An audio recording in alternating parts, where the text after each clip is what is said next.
Suppose Alexandra could tell us because she's watching. I'm kidding, don't say anything. You gotta be quiet. I have to be the last one to talk.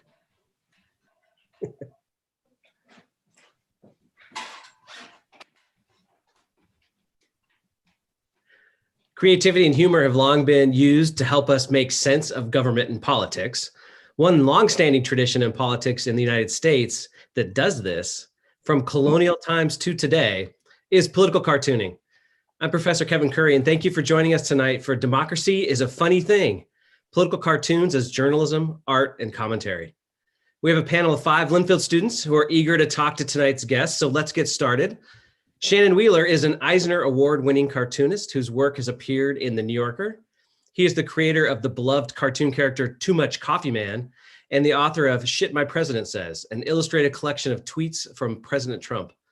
He first collaborated with our other guest, Steve Dean, on a graphic novel called Oil and Water, which is about the impact of the Deepwater Horizon disaster. Steve Dean is a longtime Metro columnist for the Oregonian and the author or co-author of 8 books. Those include Comics Between the Panels, a history of comics, a novel, and a collection of columns on family and faith called Father Time. He and Shannon Wheeler most recently collaborated on the Mueller Report, graphic novel, distilling the 400-page document into a book that you actually want to read, one that will even make you laugh out loud. So thank you to both of you for joining us today and tonight. I'm going to kick it off with a question, but the rest of the evening is going to consist of questions from our panel of Linfield University students. To start out, I'd like you guys to think back to when you were in college, like our panelists are. What did you think you wanted to be when you grew up? And did you ever imagine a career like the one that you've had? Let's kick it off with Shannon. In college, I studied architecture and was very interested in, oh, is that Steve's phone? It is. Perfect timing. Yeah, architecture, but then I found out that the newspaper paid for cartoons, and I thought, hey, this would be, cartooning is something that I'd always wanted to do, and then I saw that it was a real opportunity, and so I jumped on it, and it took me about a year to get in, but I did illustrations for articles, op-ed pieces, and then political cartoons, and then started off doing single panel cartoons. So I loved it. It was a way to really convey a message and have control on the whole shebang from beginning to end without that much editorial interference. Did you ever think it would be a career? No, I had no idea even what a career was. I went to Berkeley, and so there weren't many careerists around at all. Good. And how about you, Steve? Tell us about your college experience, and did you know that journalism was going to be a path for you? You know, I always knew I wanted to write. I mean, I wrote The Mystery of the Disappearing Clipper Ship when I was my first novel at the age of 12. I discovered in high school I had no personality that could attract women, but I could write notes like nobody's business and appeal to the girls on the other side of the room. So I always knew I wanted to write. Went to Wake Forest, small enough school that I was able to both edit the student magazine there and also work in the newspaper. Stupid luck got me my first job as a sports writer and never looked back. Great. So let's shift over to our student panelists. I'm gonna, as you ask your first question, students, be sure you introduce yourself. Tell us what year you are in school. Tell us about your majors and your minors, and if there's any other relevant information you'd like to share. Maybe like your hometown. First, let's start with Alexandra, who is the editor of the Linfield Review. Yeah, hi, my name's Alexandra Feller. I'm the editor of the Linfield Review, like Kevin said. I'm from Visalia, California, which is down in Central California, about an hour south of Fresno. And I'm a senior here at Linfield this year, and I'm a journalism major with an environmental studies minor. And yeah, I love journalism, and I love reading cool things that combine journalism and art and stuff like this. So I'm really excited. So I should ask my first question now, I guess, right? Okay. So I noticed I was reading an article on that was written on the book by the Willamette Weekly, and the headline said, Portland journalist Steve Duin has adapted the Trump-Russia probe into a graphic novel for the benefit of future generations. So I was just wondering if you guys could both talk about why you're hoping, or like how you're hoping this book will influence like future generations, or how you're hoping it'll age and continue to inform like the American people. Yeah, I'll start real quick on that. Shannon came to me with the idea of doing this book last August. I think I originally thought we could do it in 6 weeks, and it took 9 months instead. I think it's still unbelievably timely because if it didn't matter to Donald Trump, Trump broke the law. And if it didn't matter to Mitch McConnell in the US Senate, it mattered to Robert Mueller. I think Mueller, at a time when nobody agrees on anything, and we're dealing with a president who basically is, for whom there is no truth and no certainty, Mueller shows up and basically is writing in permanent ink about an incredibly important epoch in American history. Yeah, I think Steve puts it well, and partly too, what I didn't know as we started working on it that's become more and more apparent is the amount of spin that's applied to things, and just trying to say, hey, this is not something that is an interpretation, that you really need to understand what he was trying to say. Earlier I was rereading it, and I just liked the bit with Hope Hicks on the airplane, where Hope is wanting to come forward and get ahead of a impending scandal. And Trump's just firmly said, no, we don't need to talk about the truth. What we need to do is put out our own version of the truth.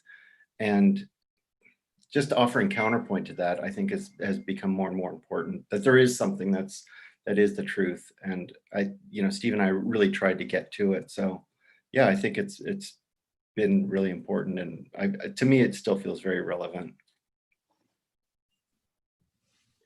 I noticed, so I mentioned to Steve when I was chatting with him about this, that I actually own the real Mueller Report. I felt it was my duty, especially in the role that I play, that I should own it and read it. And I got about halfway through it. In fact, during his presentation, his hearings, I had it out and I was looking up the footnotes, but I never finished it. So talk about how maybe your hope that this is a way that people can consume it in a way that helps it make sense. I guess the way I'd frame that, Kevin, is that, well, you didn't finish it because the first half is incomprehensible. Mueller is so fastidious. And the other thing that happened is that Trump frames it in a certain way. He argues there is no collusion. Mueller never even alleges collusion. He's talking about conspiracy and decides he can't prove it in the first half of the report. And then who should come along but William Barr, who supposedly a friend of Mueller, who totally mischaracterizes the point of what Mueller was trying to do when he frames this for the public before the Mueller report has come out, and you and I have an opportunity to read it. So Mueller has 400 pages. We had 400 panels, and decided it was important to take anecdotally, I suppose, the crucial moments in the report that talk to the audience about the lack of conspiracy in all the proceedings with the Russians, but with the clear examples of obstruction of justice. And Shannon has a gift, fortunately, for illustrating those things without making a total mockery of the characters involved in them.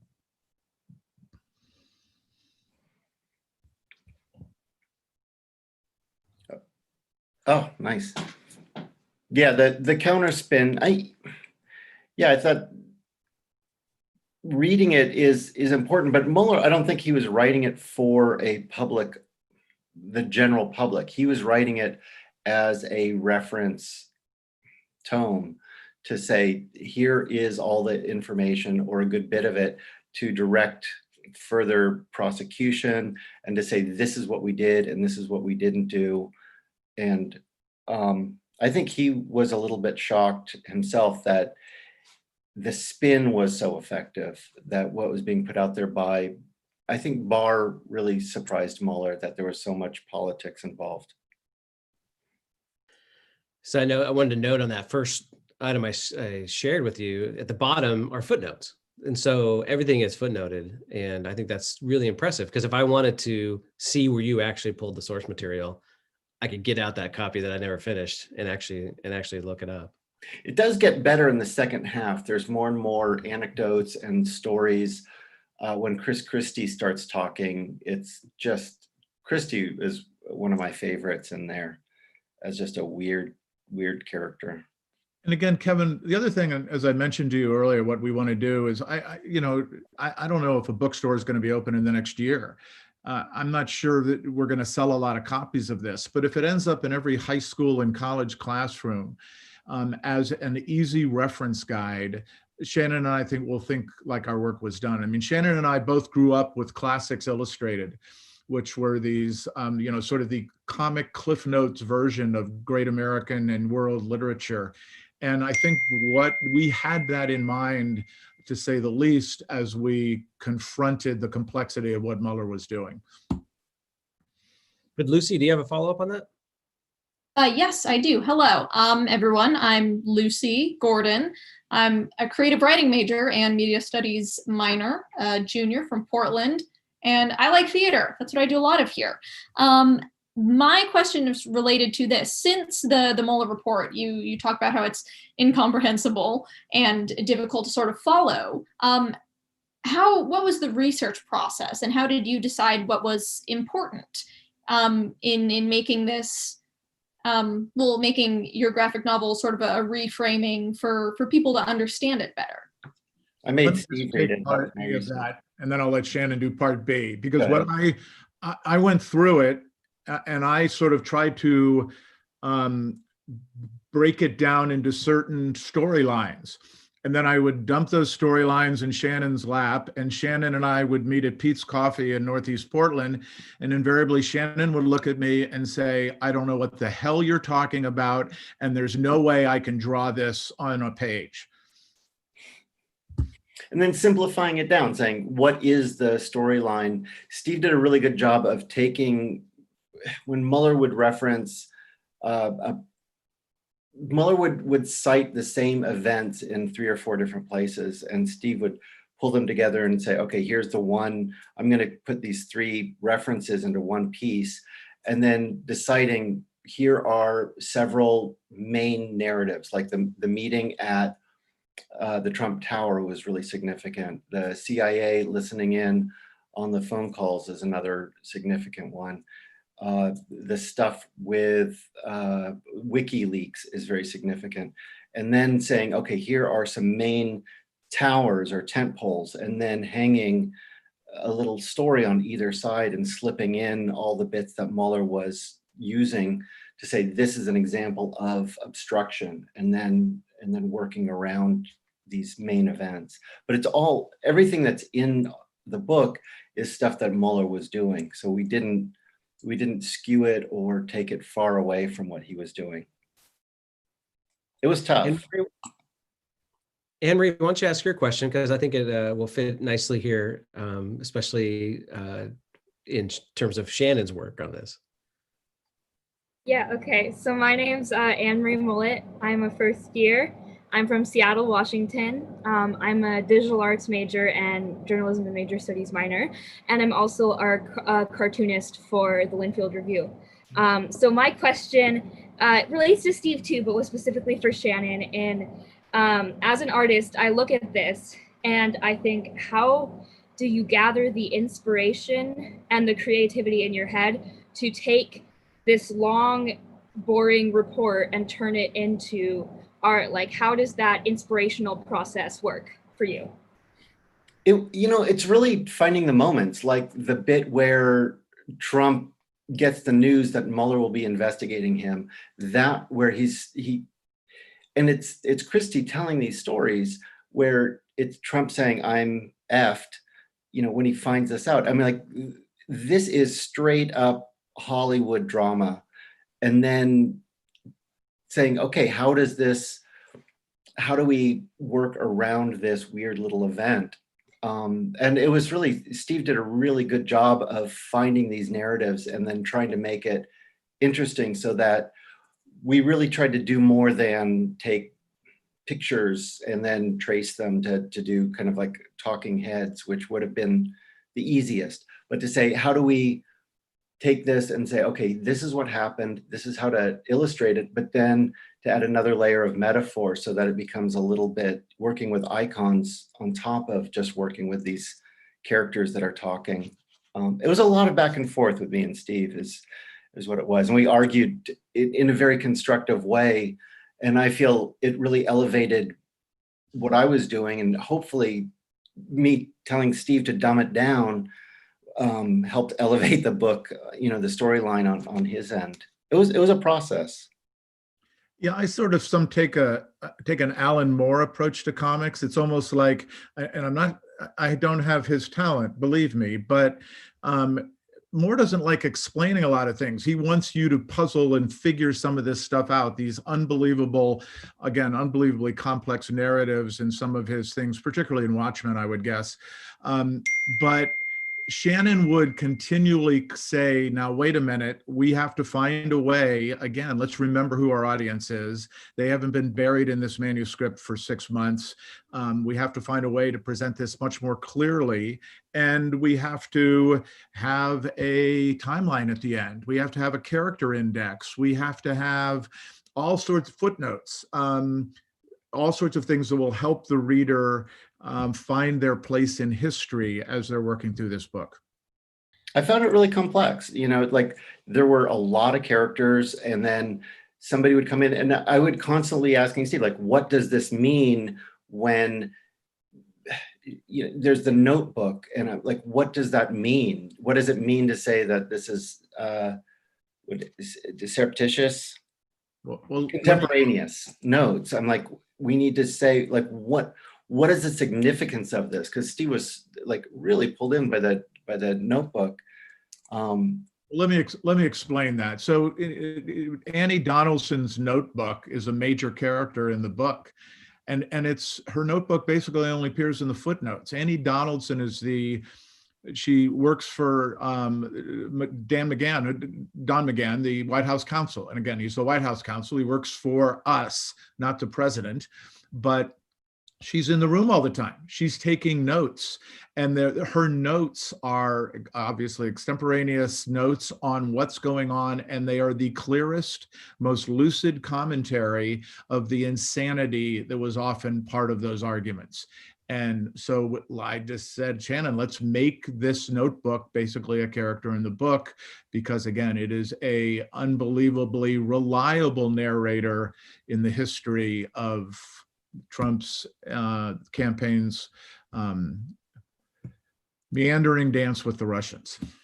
So I guess, to answer the question, it's like we have to find these little points, and how to make it interesting is like finding ways to make this understandable. So what does the notebook mean? Why is it important? And then really pull that into the story so that it's creating a lot of hierarchies and deciding what is important, and then deciding why is it important? How do we show that it's important? And then what does that mean for the overall argument that we're making? Staying with this topic, we were talking before we started, and someone pointed out your choice of how to stylize or draw the president versus other characters. Why don't you talk a little bit about that and the choice for your Trump caricature? Because there's so many, right? There's so many ways you could go there. And then in comparison to your other characters. Yeah, with Trump, I started off really trying to make him grotesque and drawing him as a large, overbearing, kind of a Jabba the Hutt, just thinking, what can I do to exaggerate the repulsiveness of him? Because I felt like a lot of his behavior was repulsive. But as we worked through pages, it became more and more obvious that his behavior was childish, or it was very much like a Tony Soprano behavior.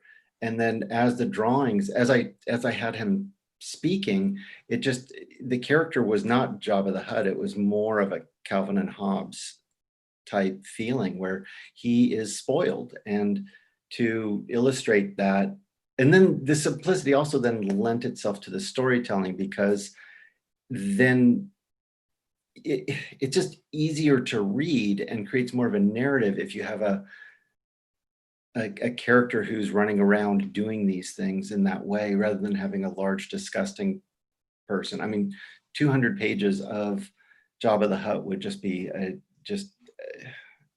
it would be a slog. I don't know, Steve, how do you feel about it? It'd be a Dark Horse series, Shannon. That's what it would be. I forgot they did one, didn't they? No, I'd rather read a Jar Jar Binks than that. I think, yeah. Look, part of what I don't know, and I would love to hear from you guys, how sympathetic a character you find Trump in the book, because I think let's not pretend, at least at this point in history, either of us is particularly sympathetic to Trump or anything he's trying to do to bring democracy down around us. But at the same time, I think what we were trying to portray is the fact that this guy pulls off one of the greatest political hustle jobs in American history. And 6 weeks after it's complete, the CIA and FBI are eavesdropping on Michael Flynn as he's talking to the Russians. So before Trump is even inaugurated, the world comes crashing down around him. And he was a total asshole in the way he responded to it. He was a total child. But anyway, back to my question. I mean, how sympathetic do you find our portrayal of him? Who wants to field that one? Go ahead. I can say some things about it. I didn't feel like there was so much sympathy,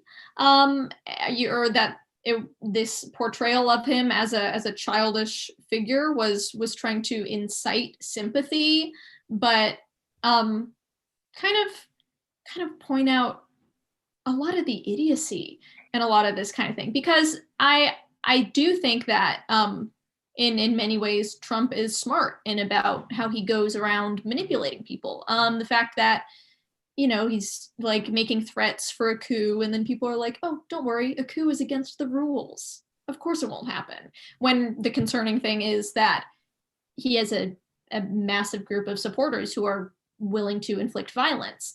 So there's a sense of danger about this, but you really do get a sense of, I guess, the luck in a lot of this, because the Mueller report didn't prove that he went to the Russians like, oh, I want to go knock on their door and ask for them to help me. It's rather that a whole bunch of things kind of fell in his lap.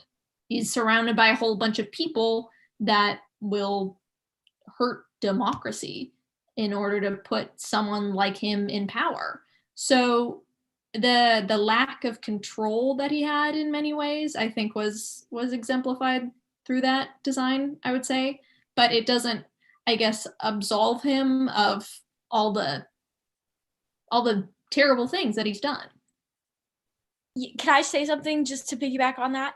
Yeah, I definitely found myself feeling irritated and upset while I was reading this book or this graphic novel. And I actually did make a note on the page where Trump is in the plane with Michael Hicks. Yeah.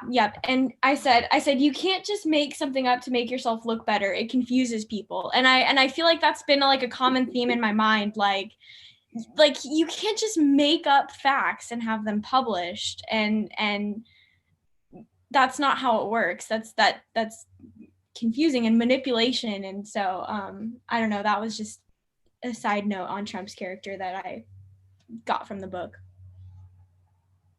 Well, you're describing the America we used to live in, though. The America we live in now, is defies, is it, you almost have to suspend disbelief as you watch things happen. And people, again, say things, make arguments, dismiss the fake media as fake news, the media who tries to counter their arguments with the truth, with facts. And I'm not sure how long it's going to be before we emerge from the mess that that's left us in. One of the things I noticed about the characterization, and it touches on what a lot of you have said, but when Trump's there with other people in the book, he's never the adult in the room. Everybody else is the adult in the room. He's always the kid in the room, and so I like the choice of, you didn't age. In fact, you aged him down. You aged him down. You simplified things, and that's the the impression you get. It's like, if he's in the room with other people, they look like the adults, and he looks just like the kid that wandered in, kind of. He is very bright though, and I think that was a good observation that Lucy made, and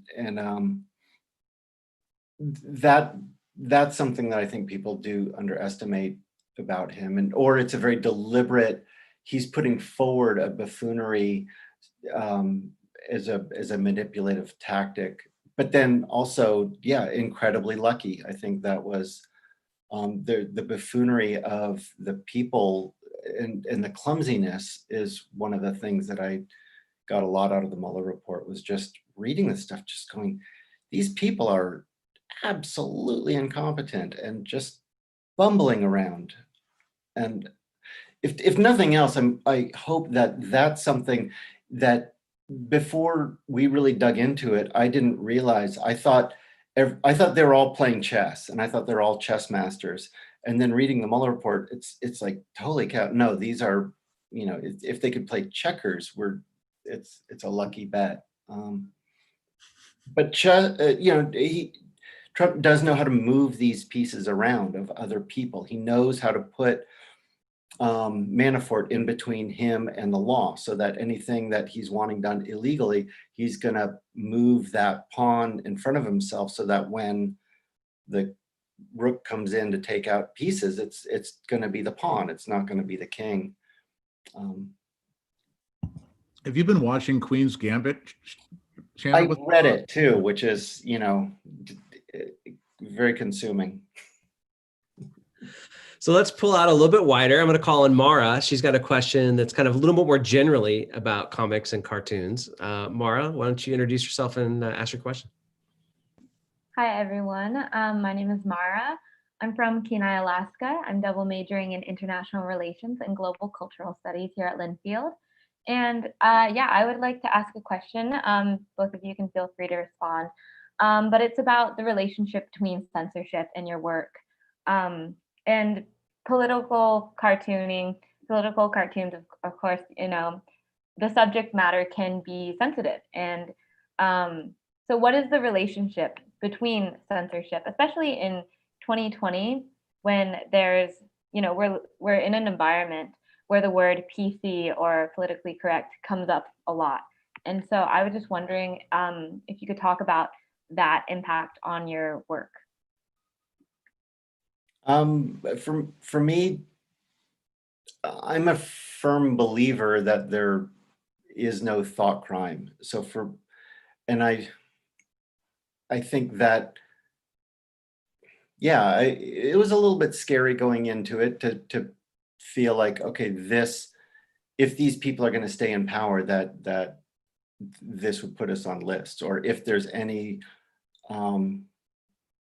weight to the book, that there might be repercussions. There's definitely been punishment from people, and there's also there's a censorship more for me of a fear of like being doxxed or going to protest, and then a police officer would recognize, and that kind of censorship where it's more of a fear rather than literal.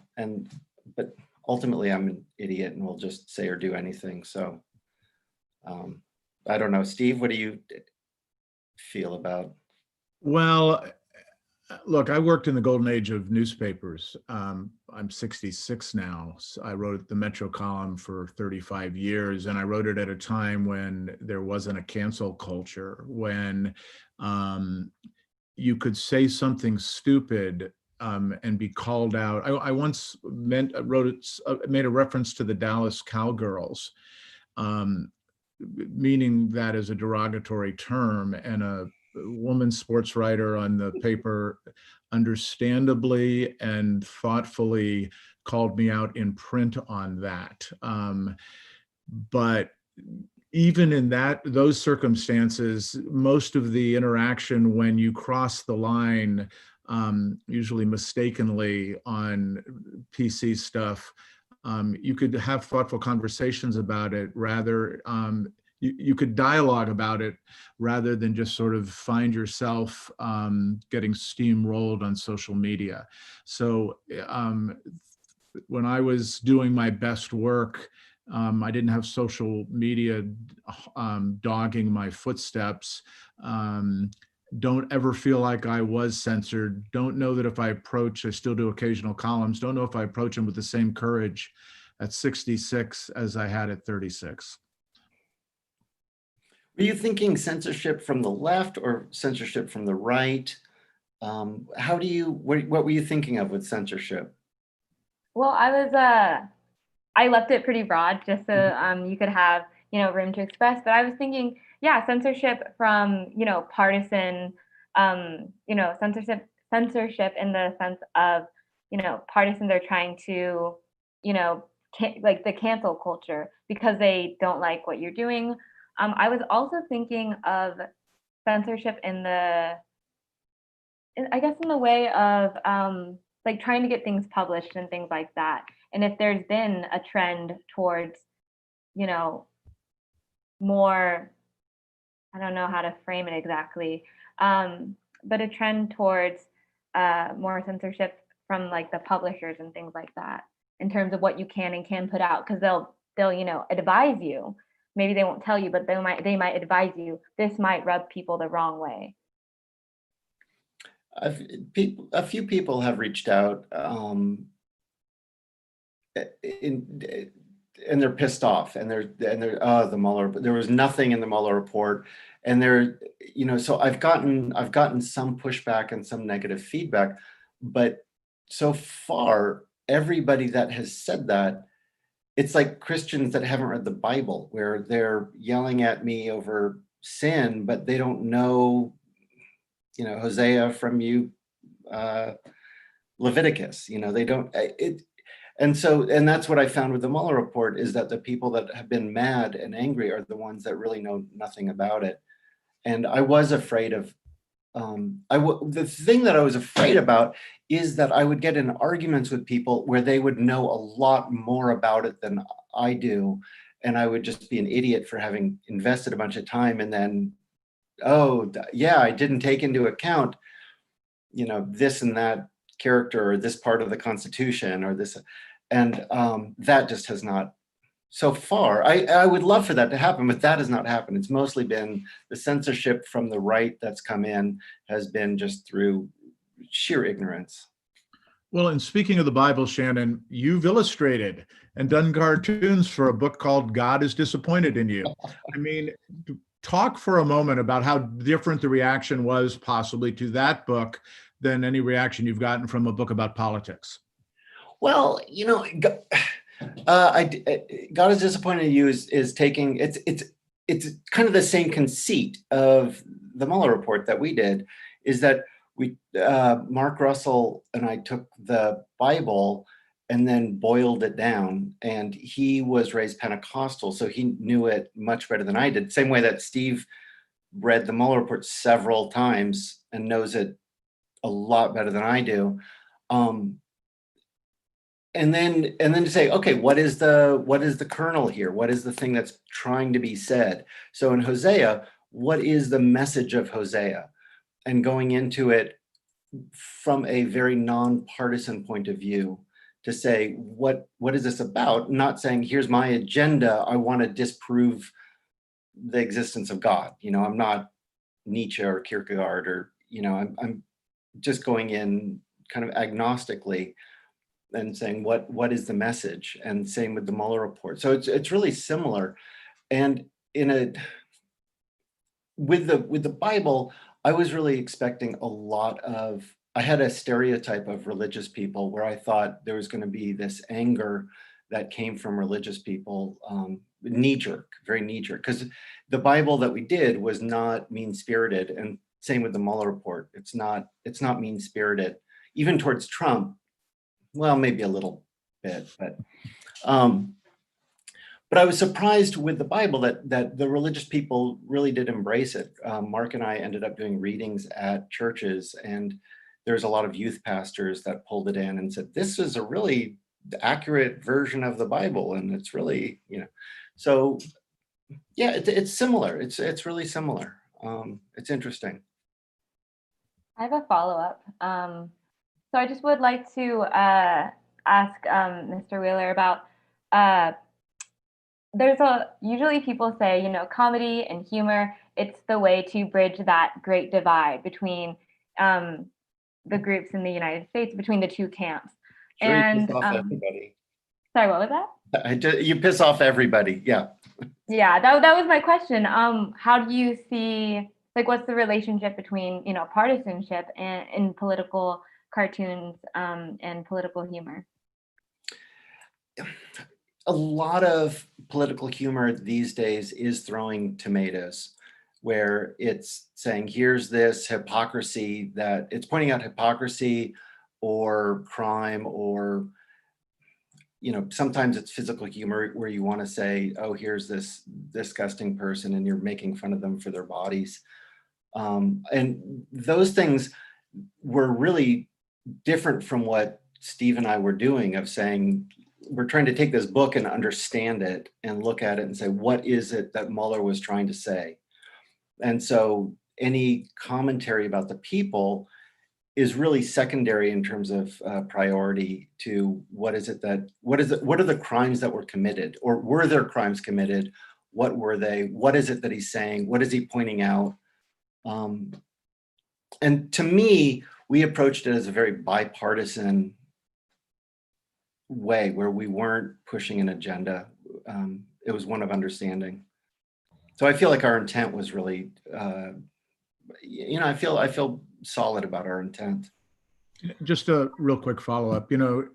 Trump is the first absolutely humorless president we've had since Nixon that I can think of, and I recently I've realized how much I'm missing Jon Stewart, because Jon Stewart could show up every night and find a way to deplore the idiocy around us without hurting anyone's feelings particularly. He brought humor to the table. No one is bringing humor to the table anymore. I mean, I hope you laughed a couple times in our book. Shannon is really funny, and the way he draws, and the sort of interior jokes in the graphic portion of the book, that's all Shannon's lengthy career in doing that, but no one is laughing anymore at all of this stuff, and that is not good for the American soul. Good. Yeah. Gabe. Oh, Lucy, do you have a follow-up in that vein? A little thing to say. I was thinking about Watergate and Nixon a little while ago, because a dear friend of mine has decided to start reading tons of Nixon biographies and tells me all the the stupid stuff that went down, and this occurrence, just basically the idiocy that you kind of see in the Mueller report reminds me of this. I'm going to read it off. I think it was John Ehrlichman who approved a break-in at a psychiatrist's office of a guy who leaked government documents, and the people he sent to do that break-in took pictures of themselves posing in front of the office on a CIA camera, and then they returned that camera to the CIA with the film still in it. So just the idea of history repeating itself with another humorless president with more scandal of idiocy going on again is just, it's an anecdote I wanted to share. It's more than repeating, because a lot of the characters that were in the Nixon, they were the professors, they're the teachers. And so there's an echo there that is more than coincidence. And so you've got Stone, who learned directly from people that were involved with Nixon, and Trump's father was right there. And I think Trump also came into his formative years of being aware right during that Nixon era. So he was learning a lot right at that time. It's interesting. I think there are a lot of real parallels. I had something to say about partisanship in comedy, if it's okay that I jump in right now. Okay, yeah, I wanted to just kind of like reaffirm that I felt like the graphic novel was really factually like just present. And there's this one page where it just straight up says like Cohen lied to the press, he lied to Congress, and he lied to the investigation. And it's an obstruction of justice. And that phrase just paired really well with the comics that were drawn along with it. And I guess like to a certain degree, like I wonder like how much has Trump kind of destroyed the ability to for the American people to laugh at politics, right? Like since I feel like a lot of the times he interprets it as like an attack on him or as an attack on the right, rather than saying like, okay, this is a funny portrayal of like American politics right now. Instead of that, it's like an attack on, everything that Republicans stand for from the left. And I feel like that like rhetoric, that like repetition of that rhetoric has like truly like kind of dismantled our like ability to laugh. But I would definitely agree that it's important that we like continue to find humor and yeah. Gabe, this is a perfect segue actually to your question. You wanted to ask something related to whether this type of approach, a comedic approach to politics, can help open people's eyes. So why don't you share your question? Yeah, so my question is pretty broad, but I would also love for you to contextualize it in your book. Does satire used in political cartoons and other exaggerative media open the eyes of viewers to absurdity in society, or does it sow division by filling one set of people with resentment and the other with hatred? And then we've been talking about this for a while now, but I'm wondering more specifically, how do you think that people and artists and media producers can avoid this outcome of division and go towards the opening of people's minds and eyes to the absurdities in society? Good question. I like, a little bit what Steve said about Jon Stewart and his ability to bridge that gap where he's laughing.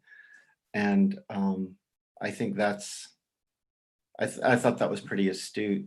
I said recently that I'm really looking forward to a year from now when I can be making fun of Biden and the stupid things that he's saying.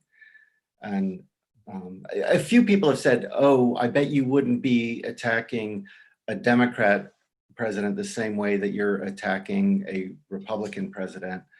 And my answer was like, well, first off, it's not an attack. And second off, yeah, I would. I think that it is what you were saying about it, the partisanship of humor is really a shame. We're losing something by not being allowed to just be people and laugh at stupidity, laugh at the people taking selfies in front of the CIA, with the CIA camera. I'm going to call it a selfie. I know they predate selfies, but I don't know, Steve, what do you think?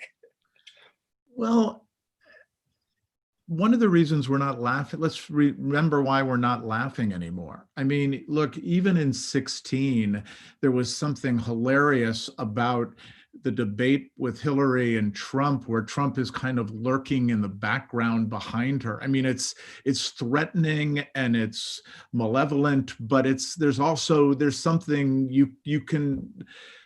you can laugh at the stupidity of it or the slapstick awkwardness of his intent, but suddenly now we're in the middle of a frigging pandemic where his staff felt it was a requirement not to wear a mask. It was almost like they needed to become infected with the coronavirus to prove their loyalty. I don't know how much more absurd and Jonestown can we get when this is what's going on. And at some point you kind of, it's hard to keep laughing and to find humor in where this is all taking us, or where it might take us. Like the slapstick. I mean, I'm still laughing, but it's this.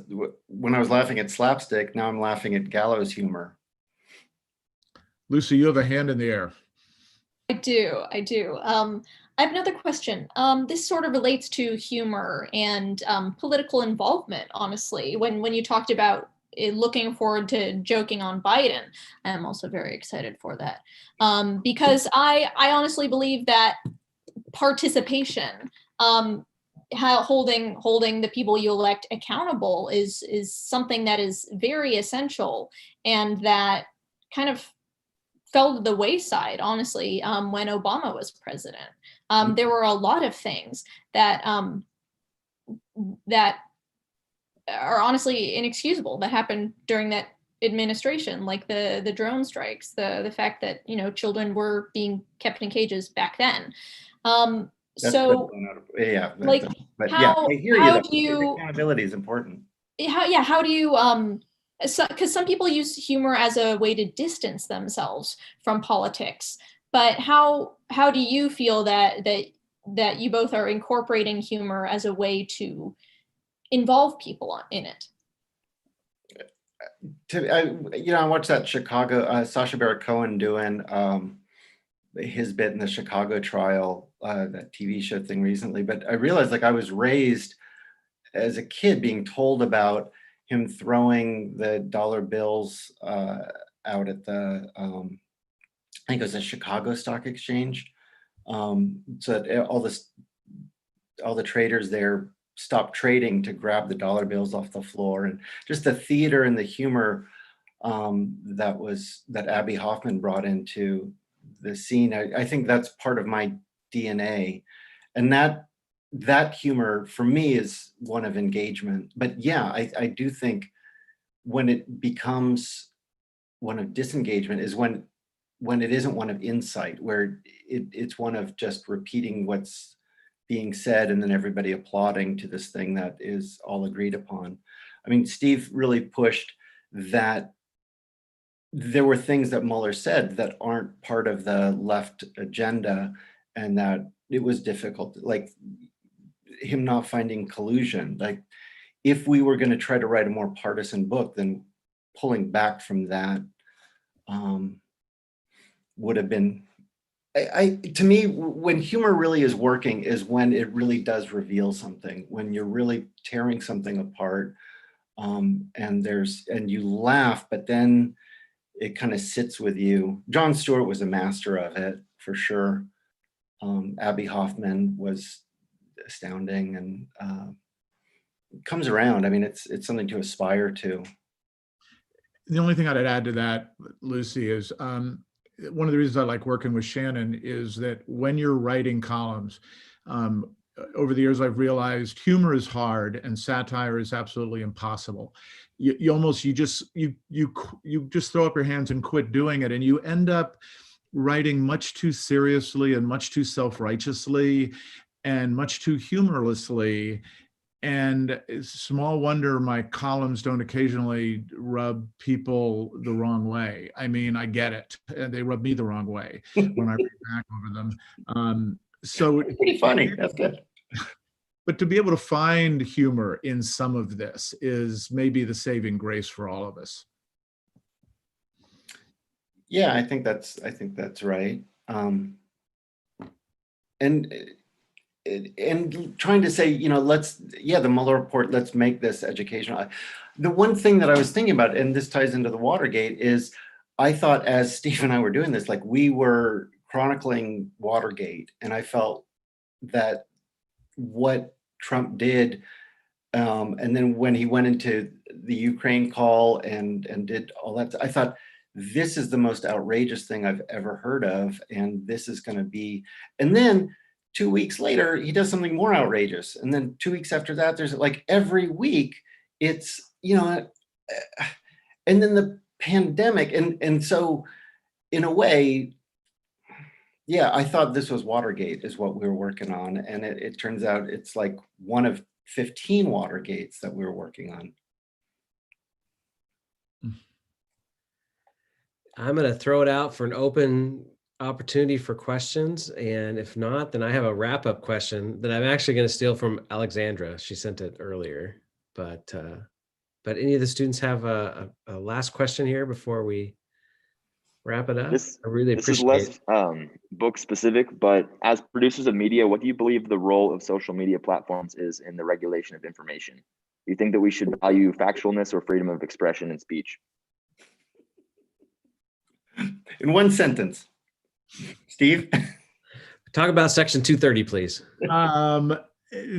Look, I'm at the end of my patience with social media. I really am. The doom scrolling, I'm not sure it's taking us anywhere, but I would always err on the side of unfettered freedom of expression. Yeah, I would agree with Steve. Like I'm a firm believer in free speech. Social media is a new beast that I don't know. I think we're going to be coming to terms with it for 5 or 10 years. There was some, who was that? It was one of the younger protesters. Maybe she's a Sandy Hook survivor. Just amazing lady. And then she was just attacked by the right. And then she was asked once, how do you deal with this? And she said, well, I look at the phone and I deal with social media, and then I just turn it off and put it down. And then at night I go out and I am with other people and I live a real life. And maybe that's the inoculation that we'll all come to at some point, but it seems like an incredibly healthy way to approach it. We're just not, as a country, we're not there yet, obviously, but I liked it. I like that idea. Good question, Gabe. So I'm going to wrap up with a non-political question, but everybody on this call is creative in some way. They have their own art form, and many of them have mentioned it before in their introductions. So for Steve and Shannon, I want you guys to tell us a little bit about your creative process and what is something you can't go without during that process. Coffee, your favorite sweatshirt, your dog sleeping at your feet. What makes the creative process work for both of you?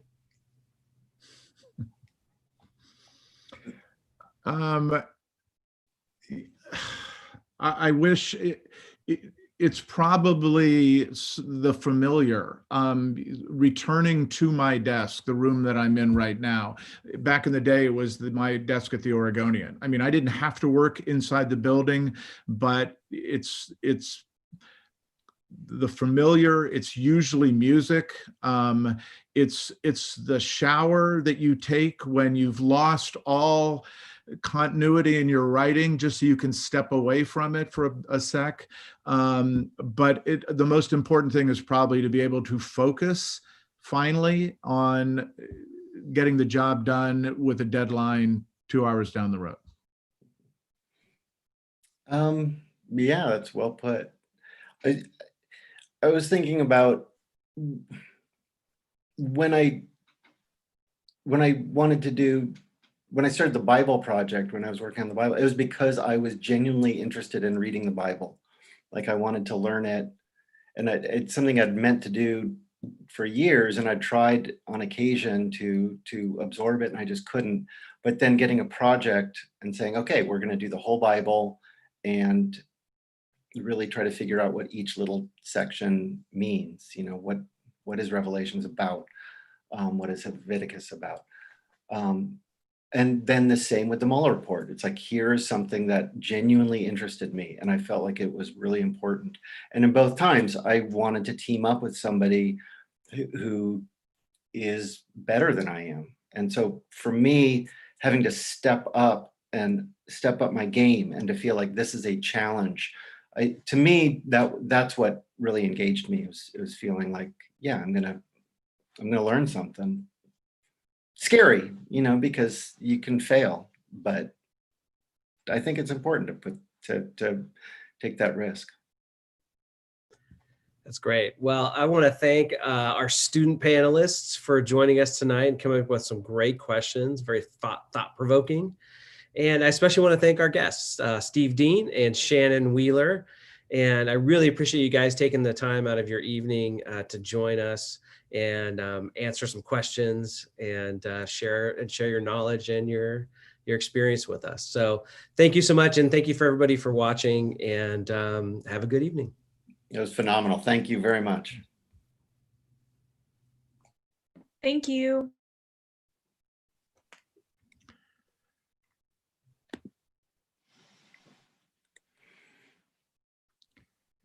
Hey, Alexandra, Yeah. can we talk? Yeah. Absolutely. Yeah, I don't know. Are we still live? We may be. Well. So why don't you